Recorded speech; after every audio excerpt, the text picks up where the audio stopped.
గౌరవనీయులు నిజామాబాద్ బీఆర్ఎస్ అభ్యర్థి సీనియర్ నాయకులు శ్రీ బాజిరెడ్డి గోవర్ధన్ గారు, మాజీ మంత్రివర్యులు యువ నాయకులు గౌరవనీయులు ప్రశాంత్ రెడ్డి గారు, వేదికను అలంకరించిన మాజీ ఎమ్మెల్యేలు, రాష్ట్ర నాయకులు, మన నిజామాబాద్ నుంచి ఎంపీగా ఉన్నటువంటి పెద్దలు కేఆర్ సురేష్ రెడ్డి గారు, ఈ సభకు విశేషంగా హాజరైనటువంటి అన్నాదమ్ములకు, అక్క చెల్లెలకు అందరికీ నమస్కారం. ఇక్కడ మీ దగ్గర నిజామాబాద్లో పోయినసారి మీరు బీజేపీ ఎంపీని గెలిపించినారు. జెండాలు కిందికి దించాలా బాబు? జెండాలు కిందికి దించండి.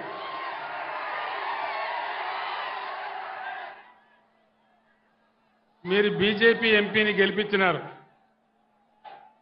ఏమన్నా లాభం జరిగిందా నిజామాబాద్ ప్రజలకు? ఏకైనా పని కూడా కాలేదు కదా. నరేంద్ర మోడీ భారత ప్రధానమంత్రి, నేను ముఖ్యమంత్రి అయినాను, ఆయన ప్రధానమంత్రి అయినాడు.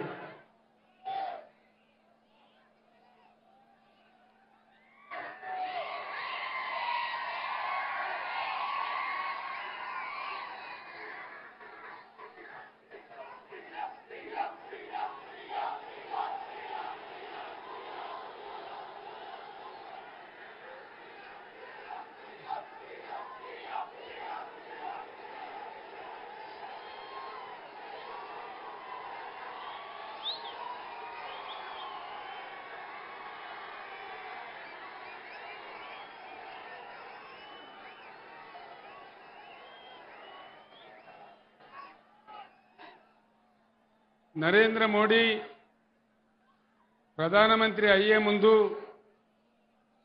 ప్రధానమంత్రి అయిన తర్వాత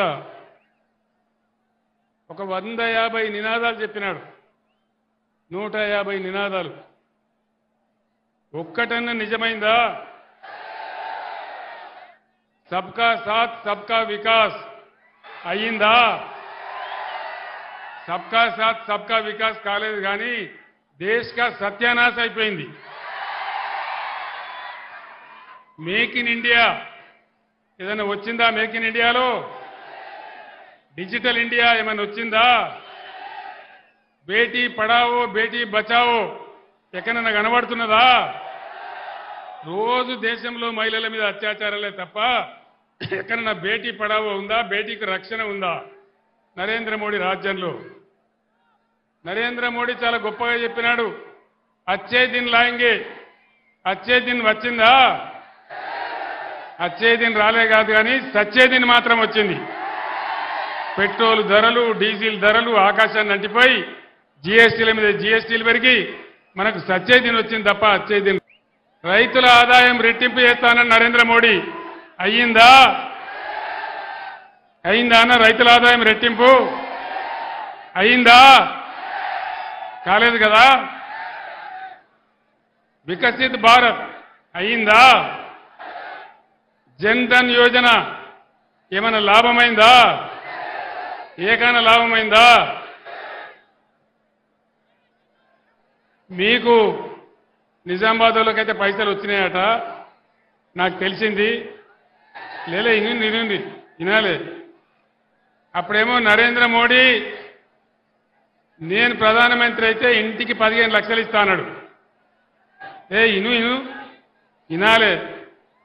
నిజామాబాద్లో బీజేపీ ఎంపీ ఉన్నాడు కాబట్టి మీకు 30 లక్షలు వచ్చినాయట. వచ్చినాయా? 15 లక్షలు వచ్చినాయా? పోనీ 15 లేదు, పాసు లేదు, అంతా ఉట్టిదే గ్యాసు, అంతే కదా. ఇవాళ నరేంద్ర మోడీ నిటారుగా మనకున్న గోదావరి నదిని ఎత్తుకపోయి తమిళనాడుకి ఇస్తా అంటున్నాడు. అట్లే చూద్దామా? కొట్లాడదామా? యుద్ధం చేద్దామా? మన గోదావరి మనకే ఉండాలన్నా, మన గోదావరి మనకే ఉండాలి, ఆ నది మీద నీళ్ల హక్కు ఉండాలి అంటే నిజామాబాద్ పులిబిడ్డ బాజిరెడ్డి గోవర్ధన్ గెలవాలి. ఈ గ్యాస్ గాళ్ళు గెలిస్తే వచ్చేది ఏం లేదు, తాకులాటలు పెట్టించుడు తప్ప, పగలు పెట్టించుడు తప్ప ఈ గ్యాస్ కంపెనీలు గెలిస్తే వచ్చేది ఏమీ లేదు. ఉన్న గోదావరి ఊసిపోతుంది. నేను ఎందుకు చెప్తున్నా అంటే నిజామాబాద్ గడ్డ నేను ఈ గులాబీ జెండా ఎత్తిన నాడు నంబర్ 1గా నా ఎంబడి నిలబడి నిజామాబాద్ జిల్లా పరిషత్ గెలిపించిన జిల్లా ఈ జిల్లా. అది కేసీఆర్ చచ్చిపోయే వరకు కూడా నా గుండెల్లో ఉంటుంది. అంత అపురూపమైన విజయం ఇచ్చిన జిల్లా, ఉద్యమాన్ని ఆకాశానికి ఎత్తిన జిల్లా. మరి ఈరోజు మీ బిడ్డగా నేను చెప్తా ఉన్నా, నేను ఊరికే ఆశామాసిగా చెప్ప గోదావరి నదిని తీసుకుపోతా అని అంటున్నాడు. ఇలా బీజేపీ ఎంపీలు గెలిస్తే నరేంద్ర మోడీ దగ్గర చేతులు కట్టుకొని నిల్చుంటారు తప్ప నోరు తెరుతారా? మన హక్కుల గురించి తెలిసిండ్రా? నేను ఇంకొక మాట అడుగుతా ఉన్నా, ఏ రాష్ట్రంలో ఎన్ని జిల్లాలుంటే ప్రతి జిల్లాకు ఒక నవోదయ పాఠశాల ఇవ్వాలి. నేను ఒక 150 ఉత్తరాలు రాసిన నరేంద్ర మోడీకి, ఇచ్చేయండా? ఒక్కటి కూడా ఇయ్యలే. మరి ఒక్క నవోదయ పాఠశాల తెలంగాణ ఇయ్యనటువంటి నరేంద్ర మోడీకి ఇలా బీజేపీకి తెలంగాణ ఎందుకు ఓటేయాలి? దయచేసి యువకులందరూ ఆలోచన చేయాలి. 157 మెడికల్ కాలేజీలు పెట్టిండు నరేంద్ర మోడీ, తెలంగాణకు ఒకటి కూడా ఇయ్యలే. మేమందరం పోయి అడిగినాం, 100 ఉత్తరాలు రాసినాం, కానీ ఒక్కటంటే ఒక మెడికల్ కాలేజీ ఇయ్యలే. ఒక్క మెడికల్ కాలేజీ ఇయ్యనటువంటి నరేంద్ర మోడీకి మనం ఎందుకు ఓటేయాలి? దయచేసి ఆలోచన చేయాలి. ఈ బీజేపీ వాళ్ళు గెలిచి మనకు చేసేదేంది, సాధించేదేంది, మనకు వచ్చేదేంది, ఇంతకుముందు వాళ్ళు చేసిందేంది, జరిగిందేంది ఒకసారి ఆలోచించాలని చెప్పి నేను మీకు మనవి చేస్తా ఉన్నా. నిజామాబాద్ జిల్లా ఒకప్పుడు బంగారం జిల్లా. కాంగ్రెస్ తెలుగుదేశం హయాంలో నిజామాబాద్ జిల్లాను పూర్తిగా ఎండబెట్టినారు. నిజాం సాగర్ మునుగొట్టినారు. గుత్పా అలీ సాగర్ అని చెప్తే అది కూడా సరిగ్గా రాలేదు. తెలంగాణ వచ్చిన తర్వాత బ్రహ్మాండంగా నిజాం సాగర్ను మల్లన్న సాగర్కు లింకు చేసుకున్నాం. కాళేశ్వరం నీళ్ళొచ్చినట్టు చేసుకున్నాం. శ్రీరామ్ సాగర్ పునరుజ్జీవం ప్రాజెక్టు పెట్టుకున్నాం. వరద కాలువను బ్రహ్మాండంగా రిజర్వాయర్గా మార్చుకున్నాం. ఇలా వరద కాలువ గతి ఏం చేసిండు ఈ ముఖ్యమంత్రి ఒకసారి మీరు ఆలోచించాలని చెప్పి నేను మనవి చేస్తా ఉన్నా. కరెంటు సరిగా వస్తుందా? కరెంటు కోతలున్నాయా? మరి ముఖ్యమంత్రి కాంగ్రెస్ రాజ్యమేమో మేము బ్రహ్మాండంగా ఇస్తున్నామని మాట్లాడుతున్నారు. కరెంటు కోతలున్నాయా? ఇంతకుముందు ఉండేనా? ఇప్పుడు స్టార్ట్ అయినాయా? ఈ విధంగా ఇంకో సమస్య, మిషన్ భగీరథ నీళ్ళు ఎడిపోయినాయి, బ్రహ్మాండంగా నడిచినాయి కదా. పట్టణంలో అయితే పేదవాళ్లకు ₹1 నల్లా కనెక్షన్ ఇచ్చి, గ్రామాలలో రూపాయి కూడా తీసుకోకుండా ప్రతి ఇంటికి నల్లా పెట్టించి బ్రహ్మాండంగా మీకు అలాంటి సదుపాయం తెచ్చినాం. ఇలా ఎక్కడికి పోయినాయి ఆ నీళ్లు? దయచేసి ఆలోచించాలని నేను మనవి చేస్తా ఉన్నా. ఇంకో విషయం, గత 5 నెలలుగా కాంగ్రెస్ ప్రభుత్వం వస్తే అరిచేతిలో వైకుంఠం చూపించింది తప్ప 6 గ్యారంటీలోని మోసం చేస్తే ఒక్క గ్యారంటీ కూడా రాలే, ఒక్క స్కీమ్ కూడా అమలు కాలే, ఏ ఒక్క స్కీమ్ రాలే. వచ్చిందా? కళ్యాణ లక్ష్మి తులం బంగారం వచ్చిందా? ఏ నిజామాబాద్లోకి వచ్చిందట కదనే? నిజమానా? వచ్చిందా? వచ్చిందానా? తులం బంగారం తుష్టమన్నదా? వడ్లు కొంటానరా? 500 బోనస్ వస్తున్నదా? రాలే. బోనస్ బోగసే అయిపోయిందా? అయిపోయిందా? పాత ధర కూడా ఇస్తలేరు. బీఆర్ఎస్ గవర్నమెంట్ ఉన్నప్పుడు కొన్న ధర కూడా కనీసం వస్తలేదు. తడిచిపోయిన ధాన్యం కొనే దిక్కు లేదు. కళ్ళాల మీద ఉన్నాయి. నేను వస్తుంటే మాజీ ఎమ్మెల్యే జీవన్ రెడ్డి చూపించాడు, సార్ ఇవన్నీ తడిచిపోయినాయి, ఇవన్నీ కూడా తడిచిపోయినాయని చెప్పి చూపించినాడు. విద్యార్థులకు ఫీజు రియంబర్స్మెంట్ ఉండే 5 నెలల నుంచి ఒక్కనికొక రూపాయి ఇస్తలేరు. 5 నెలల నుంచి మేము ఓవర్సీస్ స్కాలర్షిప్ పెట్టినాం. అంబేద్కర్ పేరు మీద, జ్యోతిరావు పూలే మీద పేరు మీద 20 లక్షల రూపాయలు ఇచ్చినాం. పేద విద్యార్థులు విదేశాలకు పోయి చదువుకోవాలని వాళ్ళ బతుకులు బాగుపడాలని ఇవాళ అది కూడా బంద్ పెట్టినారు. కేసీఆర్ కిట్ బంద్ పెట్టినారు. సీఎంఆర్ఎఫ్ ఫండ్స్ బంద్ పెట్టినారు. చేనేత కార్మికులకు ఆర్డర్లు ఇవ్వడం లేదు. మళ్ళా తెలంగాణలో చేనేత కార్మికుల యొక్క ఆత్మహత్యలు స్టార్ట్ అయినాయి. పరిశ్రమలన్నీ తరలిపోయే పరిస్థితి వస్తూ ఉంది. మీరందరూ కూడా చూస్తూ ఉన్నారు. ఇది ఎందుకు జరుగుతూ ఉంది? 5 నెలలనే ఎందుకు మారిపోయింది? ఇది కాంగ్రెస్ ప్రభుత్వం యొక్క అసమర్థత కాదా? వీళ్ళు ఏళ్తారా? వీళ్ళు నడిపిస్తారా? 5 ఏళ్ళు జరుగుతుందా? రైతు బంధు వచ్చిందా? రాలేదా? ఇన్ని ఏళ్ళ మోపైంది. మీకు తెలియదు, వస్తూ ఉంది. స్టార్ట్ అయింది. ఏమైంది? ఎందుకు స్టార్ట్ అయింది? బంద్ అయిన రైతు బంధు ఎందుకు స్టార్ట్ అయింది? కేసీఆర్ రథం ఎక్కంగానే, కేసీఆర్ రోడ్డు మీద పడంగానే, కేసీఆర్ పిడికిలి బిగించంగానే దెబ్బకు దయ్యం వదిలింది. ఇవాళ తను రైతు బంధు ఇలా స్టార్ట్ చేస్తా ఉన్నారు. పిచ్చిలేసినాదా? రైతు బంధు స్టార్ట్ చేసినారు అంటే దాని అర్థం ఏంది? పోరాడకపోతే ఏది జరగదు. కేసీఆర్ బస్ ఎక్కింది కాబట్టి, కాలు ఇరిగిపోయినా కుంటున్నా బస్ ఎక్కి గర్జన చేసిండు కాబట్టి రైతు బంధు పడతా ఉంది. ఇగో అందుకే నేను చెప్పేది మీకు దయచేసి మనవి చేసేది, తెలంగాణ యొక్క శక్తి బీఆర్ఎస్, తెలంగాణ బలం బీఆర్ఎస్, తెలంగాణ గలం బీఆర్ఎస్, తెలంగాణ దళం బీఆర్ఎస్. ఇలా బీఆర్ఎస్ పిడికిలి బిగిస్తేనే దెబ్బకు దయ్యం వదిలి ముఖ్యమంత్రికి వణుకుడు పెట్టి రైతు బంధు వేస్తా ఉన్నాడు. కానీ ముందడికి దెబ్బ పెడతారు గ్యారంటీ. 5 ఎకరాల కంటే ఎక్కువ వాళ్ళకి అయ్యారట. ఏం పాపం చేసిండ్రు? 6 ఎకరాల వాళ్ళు తప్పు చేసిండ్రా? 7 ఎకరాల వాళ్ళు తప్పు చేసిండ్రా? ఏం అన్యాయం చేసిండ్రు? వాళ్ళకి అయ్యారట. కాబట్టి నేను చెప్తా ఉన్నా, ఈ ప్రభుత్వం మెడలు వంచి ఇచ్చిన గ్యారంటీలన్నీ అమలు చేయించానంటే ఖచ్చితంగా బీఆర్ఎస్ గెలవాలి. బీఆర్ఎస్కు శక్తి ఉంటేనే తెలంగాణకు శక్తి ఉంటుంది. మహిళలందరికీ 2500 వచ్చినాయా? వినబడతలేదు. మహిళలకు 2500 రాలే. నిజామాబాద్లోకి ఇచ్చిరట కదనా? రాలేదా? మరి రావన్నంటే ఏం చేయాలి? పిడికిలి బిగించాలి, మెడలు వంచాలి, పోరాటం చెయ్యాలి. కరెంటు చక్కగా రావాలన్నా, వాళ్ళు ఇచ్చిన హామీలు నెరవేరాలన్నా, ఇవాళ దెబ్బకు భయపడి ఎట్లయితే రైతు బంధు వేస్తున్నారో అట్లే అన్ని రావాలంటే ఖచ్చితంగా బీఆర్ఎస్ గెలవాలి. ఇంకొక ముఖ్యమైన మాట, ఒక ఆయన వెనకడికి చెప్పిండట, రేపు మా ఇంట్లో లడ్డూల భోజనం అంటే ఎప్పుడు చూసినా రేపే ఉంటుంది కదా, అంతే కదా? రేపు మా ఇంట్లో లడ్డూల భోజనం అని నువ్వు బోర్డు ఎప్పుడో గదే ఉంటుంది, ఎన్నడు పోయినా రేపే ఉంటుంది. ఏం చెప్పిండి ముఖ్యమంత్రి? కేసీఆర్ 30,000 కోట్లు మాఫ్ చేసిండు, ₹1,00,000 కాడికి మాఫ్ చేసిండు.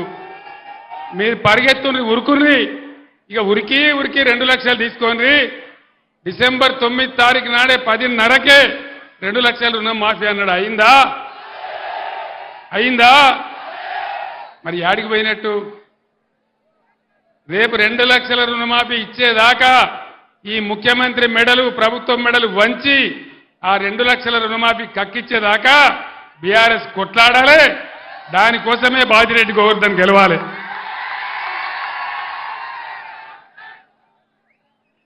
ఇక ముఖ్యమంత్రి యాడికి పోతే ఆడ నిజామాబాద్లో పెట్టుకున్నాడో లేదో నాకు తెలియదు. బాసరకు పోయి అమ్మవారి మీద ఒట్టు పెట్టండి, సరస్వతి అమ్మవారి మీద. యాదగిరి గుట్ట కాడ పోయి ఒట్టు. ఆయన ఏం పని లేదు, దేవుని గుళ్ళ కాడ ఒట్లు, కేసీఆర్ మీద తిట్లు, అంతేనా? ఇదే జరుగుతుంది. అంటే నేను ఒక్కటే మాట చెప్తా ఉన్నా, దయచేసి మీరు, నేను ఒక్కటే మాట మీ అందరికీ మనవి చేసేది, తెలంగాణ తెచ్చే సమయంలో నా ప్రాణాలు అడ్డుపెట్టి నేను ప్రాణాలకు తెగించి ఈ రాష్ట్రాన్ని తెచ్చిన తెలంగాణను ఒకటి ఒక పొదరిల్లు లాగా బ్రహ్మాండంగా మంచిగా చేసినాం. అన్ని వర్గాలను ఆదుకున్నాం. నిజామాబాద్లో బీడీ కార్మికులు ఎక్కువ ఉంటారు. 60 ఏళ్ల కాంగ్రెస్ పరిపాలనలో, తెలుగుదేశం పాలనలో ఎవడన్నా ఏకాన ఇచ్చిండా బీడీ కార్మికులకు? ఎవరు కూడా ఇయ్యలే. బీడీ కార్మికులకు 2000 ఇచ్చి ఆదుకున్నాం. బీడీ కార్మికులను కాపాడినాం.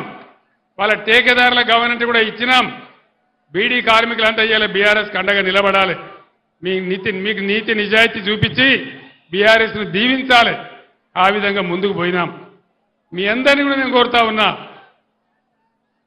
చాలా మందికి ఇచ్చినాం, లక్షల మంది బీడీ కార్మికులకు ఇచ్చినాం, అందరికి కూడా ఇచ్చినాం, అందరిని ఆదుకున్నాం. నరేంద్ర మోడీ ఎవరికన్నా ఇచ్చిండా బీడీ కార్మికులకు? బీడీ కార్మికులకు పెన్షన్ ఇచ్చేది ఒక్క తెలంగాణలోనే ఇస్తారు, ఇంకా ఏ రాష్ట్రంలో కూడా ఇయ్యరు, భారతదేశంలోనే ఎక్కడ లేదు. కాబట్టి నేను మీ అందరికి మనవి చేస్తా ఉన్నా, ఈ బీజేపీ కాంగ్రెస్ చెప్పేదంతా కూడా ట్రాష్, వట్టిదే. అందుకోసం మనం ముందుకు పోవాలి, మన నీళ్లు కాపాడుకోవాలి, మన బతుకులు కాపాడుకోవాలి, తెచ్చుకున్న రాష్ట్రాన్ని ఇంకింత తెలివికి తెచ్చుకోవాలి. మళ్ళా ఈ కరెంటు కోతలు బంద్ కావాలి, పిల్లలందరూ చదువుకునే పిల్లలకు న్యాయం జరగాలి, హాస్టల్ల పిల్లలకు న్యాయం జరగాలి. కాబట్టి ఖచ్చితంగా బీఆర్ఎస్ గెలవాలి. जिला निजामाबाद के मुसलमान भाइयों को बहनों को मैं सलाम करता हूं.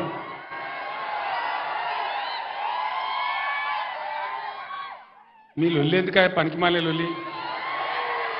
మీరు పిడికెట్ మంది లేరు ఉండొచ్చు కదా, ఆగండి, వాళ్ళు వినాలి కదా నేను చెప్పేది.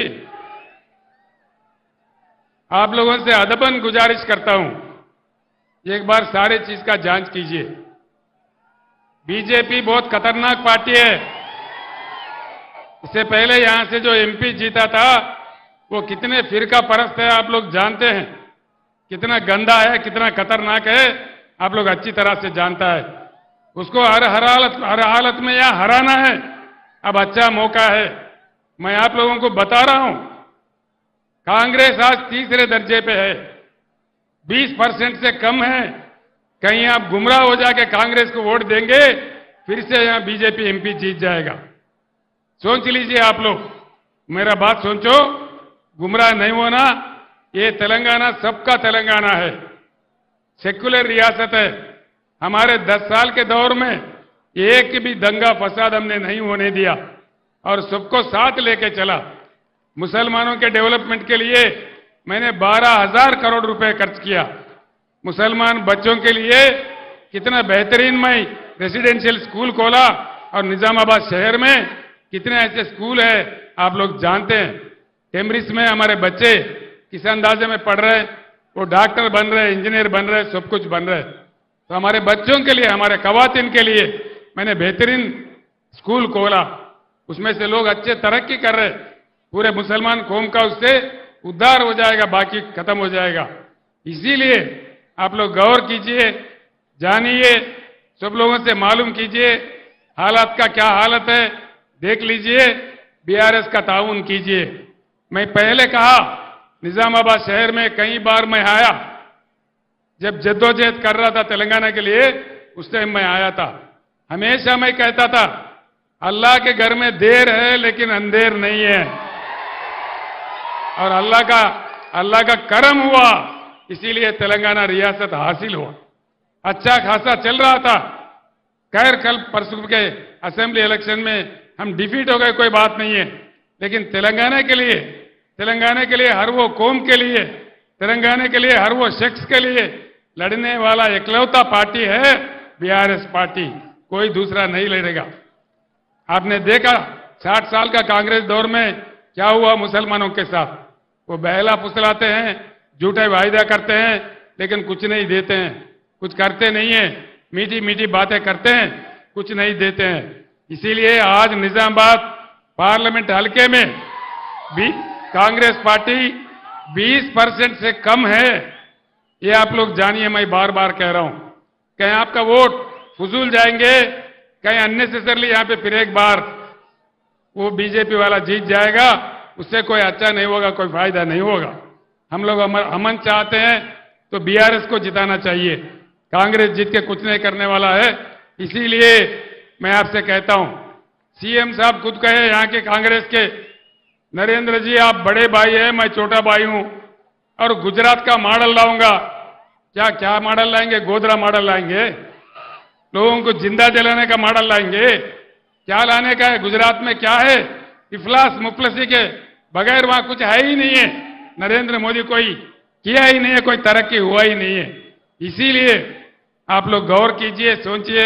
मैं फिर एक बार आपसे अदबन गुजारिश करता हूं, ये मौका है बीजेपी का हराने का। निजामाबाद में बीजेपी को हारना है, बिल्कुल हराना है। हम लोग दो पार्टियों से 6% ऑलरेडी आगे चल रहे हैं। कहीं आप लोग अननेसेसरली उनको डाल के गुमराह होके किसी के बातों में आके गलती मत कीजिए, फिर से बीजेपी को जीतने मत दीजिए, ये मेरा गुजारिश है। मैं इतना कहते हुए रुखसत लेता हूं। సోదరులారా, మీ అందరికి నేను చెప్పేది ఒకటే, ముఖ్యంగా యువకులు ఆవేశంలో ఓటు వేయకుండా, ఎన్నికల సందర్భంలో కూడా నేను చెప్పినా ప్రజాస్వామ్య పరిణతితో ఆలోచించి, విజ్ఞతతో ఆలోచించి, ఎవరు గెలిస్తే మంచిది, ఈ రాష్ట్ర భవిష్యత్తు ఎవరి చేతుల్లో ఉంటే మంచిది, అన్ని విషయాలు మీరు కూలంకషంగా చర్చించి బ్రహ్మాండంగా బీఆర్ఎస్ అభ్యర్థులను గెలిపించాలని చెప్పి నేను మనవి చేస్తా ఉన్నా. నేను కూడా హిందువునే, నేను హిందువుని కాదని కాదు, కానీ తెలంగాణ రాష్ట్రంలో ఉన్నటువంటి యావత్తు ప్రజల ఆత్మ బంధువు కేసీఆర్. ఏ ఒక్క వర్గానికో కాదు, తెలంగాణలో ఉన్న అందరు ప్రజలు బాగుపడాలి, అన్ని వర్గాలు మంచిగా ఉండాలి. హిందూ ముస్లిం బాయి బాయి ఉండాలి, అందరం కలిసి బతకాలి. దానిలోనే గొప్పతనం ఉంటుంది, దానిలోనే బలం ఉంటుంది. కానీ ప్రజలను విడదీసి చీలదీసి మత విద్వేషాలు రెచ్చగొడితే వచ్చేదేమి ఉండదు. మీ ఎంపీ నోరు తెరిస్తే ఎటువంటి మాటలు ఉంటాయో మీకు తెలుసు, ఎంత గందరగోళం ఉంటుందో మీకు తెలుసు. ఇలా నరేంద్ర మోడీని నేను అన్ని విషయాలలో వ్యతిరేకించిన కాబట్టి నా బిడ్డ కవితను కూడా అరెస్ట్ చేసి జైల్లో పెట్టినారు. అయినా నేను భయపడను, కాంప్రమైజ్ గాను. ఎట్టి పరిస్థితులలో పోరాటం చేస్తే తప్ప కేసీఆర్ ఏనాడు కూడా లొంగిపోయలేదు, ఇప్పుడు కూడా లొంగిపోయే ప్రసక్తి లేదు. 600 సరే లొంగిపోయే ప్రసక్తి లేదు. ఇంకో మాట కూడా నేను మనవి చేస్తా ఉన్నా, నరేంద్ర మోడీకి మెజారిటీ వస్తలేదు, తుస్సుమన్నది. 400 पार गिर 100 पार 100 पार हो गया, कोई पार नहीं है, 210 है तो ज्यादा बोल के लोग बोल रहे. అందుకోసం మనం 14 ఎంపీలు గెలుచుకుంటే తెలంగాణ కేంద్ర రాజకీయాలలో కూడా కీలకంగా మారుతుంది. ఈ బీజేపీ గవర్నమెంట్ రాదు, కాంగ్రెస్ గవర్నమెంట్ రాదు, ప్రాంతీయ శక్తులు ఏర్పాటు చేసే గవర్నమెంటే వస్తుంది. అందుకోసం మనది కూడా కీలకమైన పాత్ర అవుతుంది.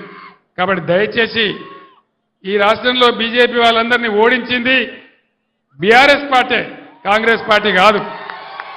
కాంగ్రెస్ బీజేపీ కుమ్మక్కైతాయి, రాత్రికి రాత్రి ఒకటైతాయి, ఆ మోసం కూడా చేస్తారు. కాబట్టి దయచేసి మీ అందరిని నేను కోరేది, రైతులకు ఎట్లయితే ఇలా గవర్నమెంట్ దిగొచ్చి రైతు బంద్ వేస్తున్నదో అదేవిధంగా అన్ని హామీలు అమలు కావాలంటే, కరెంటు చక్కగా రావాలంటే, విద్యార్థులకు న్యాయం జరగాలంటే, కృష్ణా గోదావరి నదుల నీళ్లు మనకే దక్కాలంటే బీఆర్ఎస్ అయితేనే పేగులు దిగేదాకా కొట్లాడుతుంది. కాబట్టి దయచేసి ఏమరపాటున ఉండకుండా బీఆర్ఎస్ అభ్యర్థి బాజిరెడ్డి గోవర్ధన్ గారిని గెలిపించాలని నేను మీ అందరినీ కోరుతూ నేను సెలవు తీసుకుంటా ఉన్నా. జై తెలంగాణ, కారు గుర్తుకే జై తెలంగాణ. ధన్యవాదాలు. మీరంతా క్షేమంగా ఇళ్లకు వెళ్ళండి.